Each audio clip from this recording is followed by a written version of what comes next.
បាទជំរាបសួរបងអូនទាំងពីរនាក់បាទបងសួរ ថ្ងៃនេះថ្ងៃទី11 ខែ 6 2025 បានមកដល់ចំការបងប្អូនចដូនមួយមេប៉ាអាមេរិកដងគាត់ផ្លែដល់ហើយផ្លែគ្រប់ដើមទាំងអស់បងប្អូនផ្លែចឹងទាំងអស់បងប្អូនណាបើមិនជឿអាចមកលេងបាននៅក្នុងខែ 6 នេះមកលេងបានចឹងខ្ញុំចូលសម្ភាសបងអូនទាំងពីរនាក់នេះពីអារម្មណ៍របស់គាត់ទៅលើវិស័យដំណាំដូងបើយើងធ្វើត្រូវយើងអាចនឹងបានលុយចាយមកវិញខ្លះបាទមិនដែរបងអូនដែលខ្ញុំសួរអញ្ចឹងបងប្អូនបាទបងអូនទាំងពីរអាចមានច្បល់មិនដែរដែលមកដល់ចំការរបស់គាត់នេះឃើញថាផ្លែដោយអ្វីដែលខ្ញុំរៀបរាប់អញ្ចឹងមែនដែរអត់ទេបាទដូននេះគឺវាផ្លែមែនហ្នឹងហើយអត់ទេដោះមុខចេញសិនមកបានមើលច្បាស់បាទបងបាទវាផ្លែមែនណែងាកមកនេះបាច់ងាកមើលផ្លែបាទនិយាយចំទៅដោយសារដូងនេះវាទី1ពាក់ព័ន្ធនឹងកតាពូជបាទពូជល្អអុកសុតបាទភាគច្រើនគឺអុកសុតហ្មងហើយវាអាយុកាលវាជាង10ឆ្នាំកម្រិតវា7គុណ7បាទដូងនេះផ្លែមែនហើយខ្ញុំក៏ធ្លាប់ថតវីដេអូនៅចង្អានដែរថាដូងដែលលេខ1នៅស្រុកខ្មែរគឺដូងហ្នឹងហើយបាទខ្ញុំធ្លាប់បញ្ជាក់ហើយដូងខ្ញុំអត់ដល់ទេបាទគឺអត់ដល់ទេអញ្ចឹងបងអូនមកដល់ចំការគាត់នេះមានបានសម្ភាសជាមួយនឹងម្ចាស់ចំការទេតើគាត់ប្រើអ្វីខ្លះទៅលើដំណាំដូងរបស់គាត់ក្នុងមួយឆ្នាំទៅមួយឆ្នាំនៅក្នុងដីហើយនឹងស្លឹកតើគាត់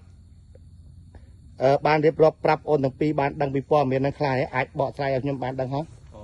ចំការនេះគឺខ្ញុំច្បាស់ហ្មងដោយសារជីនេះខ្ញុំដាក់បាទអញ្ចឹងដើមនេះមានខ្ជុង7មានកាកស្ករមានអាចគោបាទអាចមានលមុខមាន់ខ្លះបាទនៅក្នុងដើមនេះបាទមករយៈចុងក្រោយនេះគឺ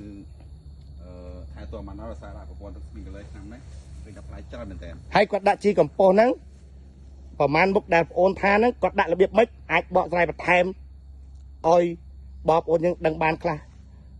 នៅក្នុងវីដេអូនេះហ៎បាទគាត់គង់ដាក់12រុនបាទ12រុនបន្ទាប់មកគាត់ដាក់ពីលើទៀតបាទគាត់ដាក់លើដូចមើលឃើញដូចចំណងដែរយើងកនុបធំស្រិតក្លៀងជីនេះបាទអញ្ចឹងបានធ្វើឲ្យដូននឹងកាន់ស្រាំងហើយល្អបាទគាត់គង់ដាក់មកជុំវិញហើយគាត់ដាក់ពីលើនឹងទៀតពីលើគល់នឹងទៀតតើអ្វីដែលជីកំប៉ុស្តដែលគាត់បានរៀបរាប់ប្រាប់បងអូនទាំងពីរហ្នឹងតើគាត់ដាក់មួយឆ្នាំប៉ុន្មានដងមួយឆ្នាំដាក់ម្ដងមួយឆ្នាំដាក់ម្ដងបាទម្ដងចុះទឹកគាត់ស្រោចយ៉ាងម៉េចទឹកបើតាមខ្ញុំដឹងស្រោចមួយថ្ងៃម្លងមួយថ្ងៃស្រោចមួយថ្ងៃម្លងមួយថ្ងៃបាទនេះប្រព័ន្ធទឹករបស់គាត់បងប្អូនណាបាទអានេះគាត់ទឹកដាក់បានមួយឆ្នាំទេកាលពីឆ្នាំមុនគាត់ប្រើក្បាលពោះវែកបាទកាលមុនក៏ទៅផ្លែដែរបាទហើយផ្លែខ្លាំងនៅលើស្លឹកគាត់ថែរបៀបម៉េចបងអូនទាំងពីរអាចបានដឹងពីព័ត៌មានដែលពីប្រចាស់ចំការនឹងខ្លះទេបានសួរទេរឿងទៅលើស្លឹកដែលគាត់បាញ់ថែរបៀបម៉េចនិយាយចំពាក់ព័ន្ធនឹងបញ្ហាសត្វអត់ផ្នែកខាងលើភាគច្រើនគឺគាត់ធ្វើទឹកសាប៊ូហើយអំបិលតើមួយឆ្នាំគាត់ប្រើប្រហែលដងមួយខែគាត់ប្រើប្រហែលដងអានឹងតាមជាក់ស្ដែងពេលណាដែលវាកើតដល់សត្វល្អិតដូចជាចៃខ្យងយកឈ្មោះឬក៏ចៃសនគឺគាត់បាញ់ហ្មងបាទជាក់ស្ដែងអញ្ចឹងបងអូនខាងនេះអាចមានច្បល់អ្វីខ្លះដែលធ្លាប់ដើរតាមចំការគេច្រើនមែនតើនៅក្នុងប្រទេសខ្មែរយើងតើជួបដូចចំការគាត់ដែរអត់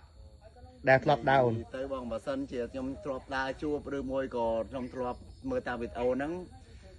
ស្លឹកទី1ខ្ញុំមើលទៅស្ថានភាពស្លឹករបស់ដូងគាត់ហ្នឹងគឺមានស្ថានភាពស្លឹកល្អទី1ហ្នឹងស្លឹកវាគឺមានសភាពដូចខ្ញុំនិយាយតាមដើមអញ្ចឹងវារឹងចឹងវាមានបាក់ចុងបាក់អីចឹងទេវារឹងហ្មងហើយសំខាន់ខ្ញុំមើលទៅសុខភាពដូងរបស់គាត់គឺល្អសុំសួរបញ្ជាក់អូនឯងថាស្លឹកវាអត់ទុនអត់រឹងហ្នឹងអូនឯងបញ្ជាក់មើលវាអត់ទុនអាចុងស្លឹកនេះឬក៏អត់ទុនអាធៀងក្រាលនេះអាធៀងនេះអត់យើងអត់និយាយទេបងយើងនិយាយពីអានេះ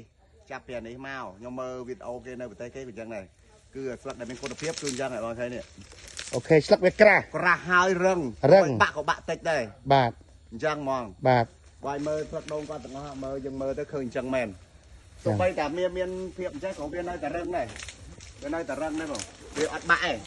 ឃើញទេបងទោះបីវាអញ្ចឹងបើមើលតែប៉ុណ្ណេះហើយក៏វាអត់បាក់ដែរបើដូងខ្លះគាត់បាក់តាំងពីណៃបាក់តាំងពីចឹងនេះហើយគុណភាពដើមរបស់វាទាំងធៀងទាំងអីគឺល្អហ្មងដូងហ្នឹងអញ្ចឹងនិយាយរួមមកយើងមកដល់ចំការបកត់នេះបាទដើមវាប៉ិនគ្នាល្អ